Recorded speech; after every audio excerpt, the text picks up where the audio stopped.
Bom, nós estávamos falando como não há relação sem conflito, como o conflito faz parte dessa dinâmica tanto da vida psíquica de cada pessoa e também da dinâmica relacional, quando há mais seres desejantes ali naquela história, naquele projeto, naquela relação. Então, eu vou trazer aqui como é a fala. Só um minuto.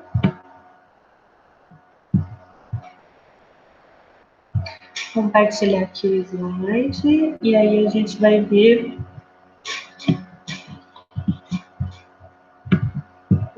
isso. Esse é um trecho de um livro que chama Um Psicanalista no Divã, do Juan Davi-Inácio.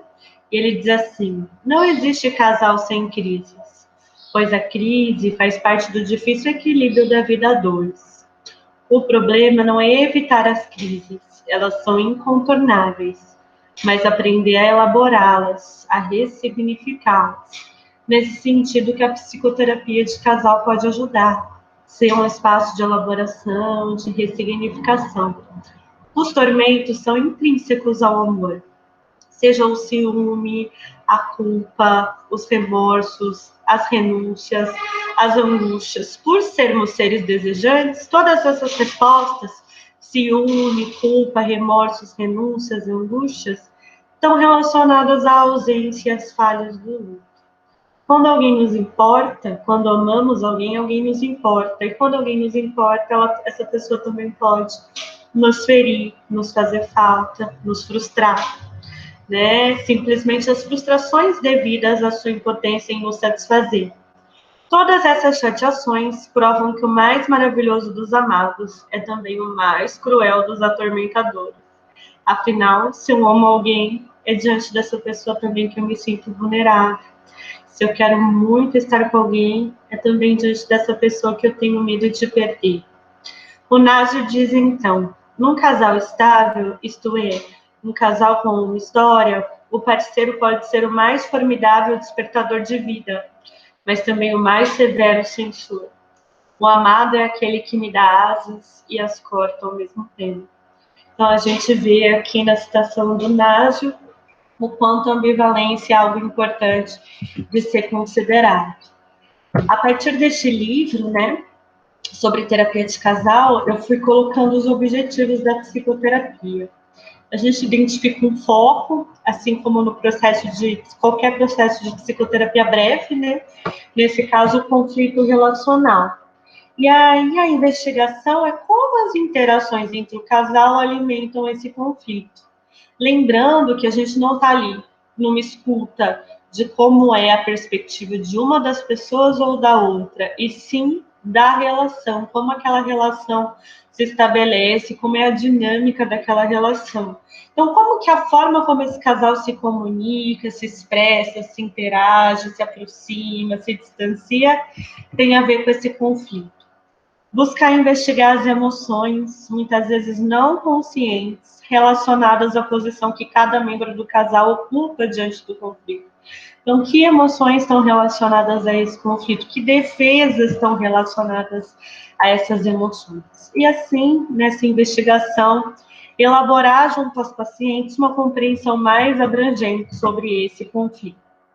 Para isso, é necessário estimular que cada membro busque reconhecer e compreender a própria posição, identificando fatores que geram resistência, insegurança, vergonha, ou seja, lidaremos, como nos demais processos terapêuticos, com as emoções, com as dificuldades de lidar com essas emoções, com as resistências, mas no caso, o foco não é como cada pessoa experimenta essas emoções, mas como são essas emoções na dinâmica daquela relação. Também estimulamos que cada membro busque reconhecer e compreender a posição do outro. Não é um exercício fácil. Geralmente estamos em meio a brigas, a desentendimentos, a rancores. Mas por isso que é necessário nossa posição como terapeuta de comunicação, para favorecer essa compreensão recíproca. facilitar a expressão de necessidades e desejos que não encontravam espaço na forma como as posições estavam distantes e rígidas, lembrando que é o que a gente está buscando, a questão da flexibilidade, facilitar a elaboração criativa de novas possibilidades de significar e lidar com esse conflito, né? E assim contribuir para viabilizar e consolidar novas formas de significar e lidar com o conflito. Precisamos lembrar, então, que a experiência de cada pessoa é sempre válida. Na terapia com casais, essa concepção envolve um comprometimento ativo em considerar como significativas as experiências de cada um dos parceiros ou parceiras. Em momento algum, marginalizando ou diminuindo a forma de lidar e compreender de um em detrimento do outro. Por isso também que é tão importante eu olhar para a minha história, para as minhas concepções, para o que me mobiliza, né? Para eu conseguir perceber que alguém pode ter posições e valores mais parecidos que os meus, mas não é numa relação de afinidade, de identificação que eu estou, mas de escuta terapêutica, de favorecer a comunicação entre aquelas duas pessoas em que ambas as perspectivas são válidas. Ao invés de acusações e culpabilizações, busca-se reconhecer como ambos os parceiros contribuem e participam no contexto do calciquejo. Então, não sei se vocês se lembram desse conceito da psicanálise, que é o de retificação subjetiva, que é quando a pessoa sai de uma posição queixosa, em que ela lamenta, em que ela se vê como passiva diante daquele problema, para passar a se interrogar, colocar como questão, a se implicar naquele sofrimento que ela vive.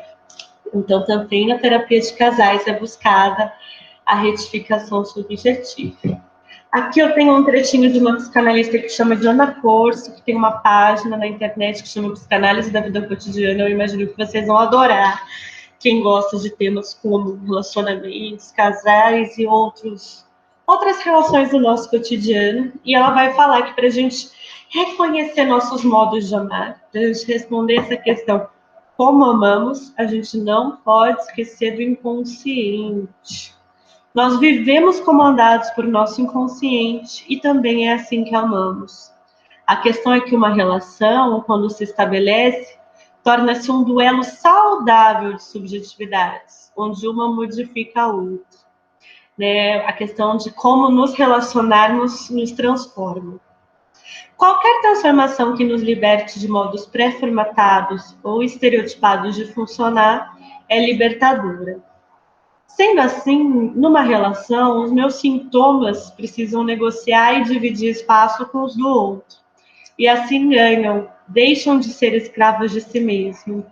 A loucurinha da gente, essa prosaica banal, ela existe, mas não a enxergamos. Já a do outro salta aos olhos, que é a questão de ser muito mais fácil eu enxergar os defeitos das outras pessoas, as limitações da outra pessoa, as dificuldades da outra pessoa, que as minhas. Mas quando eu estou num casal, ela está olhando para mim também e identificando coisas em mim que eu mesma não vejo. Aí podem vir muitas brigas, mas aí também, favorecendo a comunicação, pode haver mudanças importantes. Uma relação é um espelho falante, como o da bruxa da Branca de Neve, já que ela voltou à tona. Esse fica dizendo como somos belos e atraentes, afinal, nos deseja e preza nossa companhia, mas também fica apontando nossas estranhezas. Amando, nos conhecemos melhor, querendo ou não. Então, amar, que ela indica como um processo tanto de transformação, quanto da gente conhecer e reconhecer partes de si, que quando estamos sozinhos nós evitamos, nós passamos despercebidos, mas que numa relação se sobressaem, né? Então, o amor pode sim ser fonte de mudanças frutíferas, férteis, mas pode também fazer a gente se deparar com dimensões de nós mesmos que não é tão fácil assim lidar. Ainda bem que existe a terapia, não existe.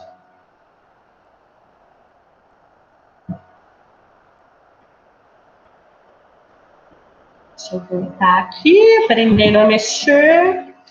Cadê?